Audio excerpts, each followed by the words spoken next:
investigasi seluruh pertandingan. I came back to America feeling really fit and I played really well. So.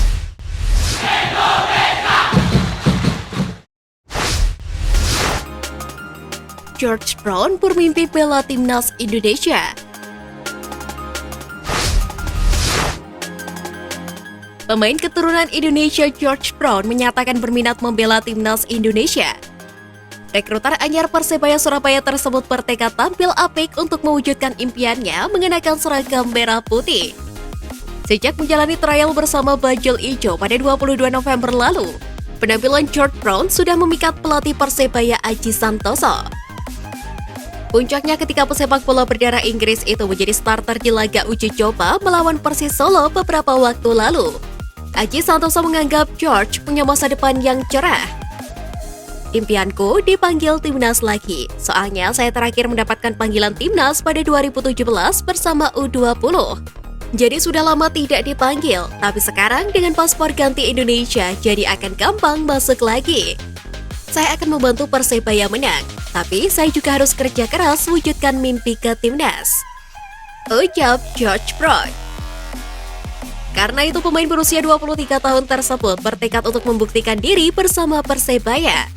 George pun tidak sabar untuk segera bermain bersama Persebaya.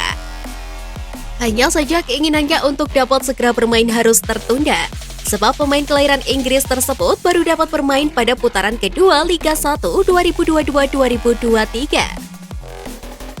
Lebih lanjut, pemain yang pernah membela Universitas Al-Azhar di Amerika Serikat itu siap bersaing memperebutkan posisi bek kanan.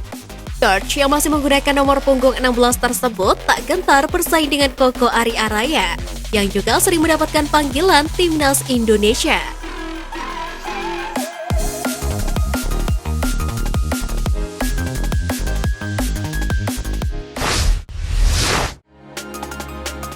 Jordi Amat tak sabar rasakan fanatisme supporter timnas Indonesia. Kekuatan timnas Indonesia di Piala AFF 2022 disadari Jordi Amat bakal menjadi modal skuad Garuda menggondol trofi bergengsi se-Asia Tenggara tersebut.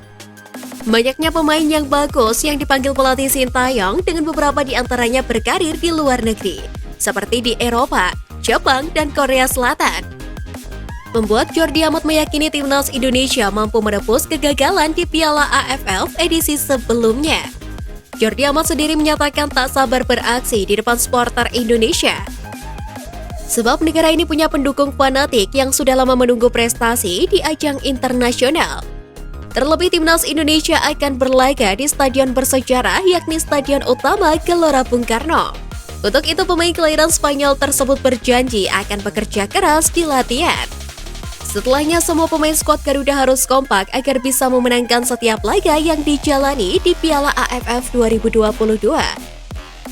Saya tidak sabar menggunakan jersey itu, bermain untuk para supporter yang seluruhnya berada di belakang timnas kami. Saya ingin memastikan kami berlatih dengan baik dalam pemusatan latihan di Bali dan yang kami pikirkan adalah bermain bagus dan memenangkan laga pertama kami di kandang, ucap Jordi Amat. Selain Jordi Amat, Sandy Walsh juga pemain keturunan lainnya yang tidak sabar menjalani debutnya bersama timnas Indonesia.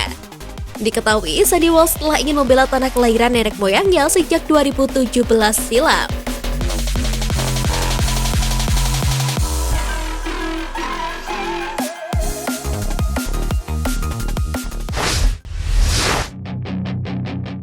Liga 1 kembali bergulir, Ketum PSSI sanjung Jokowi. Hey kid, don't ever let them get inside your head. Liga 1 2022-2023 dipastikan kembali bergulir setelah kepolisian mengeluarkan izin keramaian. Mabes Polri mengeluarkan peraturan Polri nomor 10 tahun 2022 tentang pengamanan penyelenggaraan kompetisi olahraga pada Jumat 2 Desember 2022. Seperti diketahui, kompetisi sepak bola Indonesia termasuk Liga 1 dihentikan pada awal Oktober akibat tragedi Kanjuruhan Malang yang menewaskan ratusan orang. Lanjutan kompetisi ini akan dimulai pada tanggal 5 Desember 2022 tanpa penonton. Liga 1 dijadwalkan selesai pada akhir Desember dengan sistem bubble di daerah istimewa Yogyakarta dan Jawa Tengah. Adapun stadion yang digunakan adalah Stadion Manahan Surakarta, Stadion Jatidiri Semarang, Stadion Maguwo Harjo Sleman, Stadion M Suproto Magelang, dan Stadion Sultan Agung Bantul. Sebelumnya, PT Liga Indonesia baru selaku operator merencanakan kompetisi digelar pada 2 Desember 2022. Namun karena Mabes Polri harus meninjau sekaligus memastikan sistem manajemen pengamanan di 5 stadion, lanjutan kompetisi kemudian ditunda. Ketua Umum PSSI Muhammad Iryawan berterima kasih kepada semua pihak yang telah membantu kompetisi bisa berjalan lagi. Dari mulai Presiden Joko Widodo hingga Kapolri disebut oleh sosok yang akrab disapa Iwan Bule itu. Sistem kompetisi terpusat dan tanpa penonton diketahui hanya sementara, yakni hingga putaran pertama selesai. Akan putaran kedua dan seterusnya direncanakan menggunakan sistem home away dengan jumlah penonton terbatas. I make some progress, I can see that they compare. I think everyone's against me, maybe something in the air. Am I paranoid? I swear a void is forming and they're scared. I walk a straight path, not many can say that. I like to play fast, cross me and there's payback. You better pray that I don't see your face at any place that I go. I know you hate that. I've been doing fine, I'm not wasting any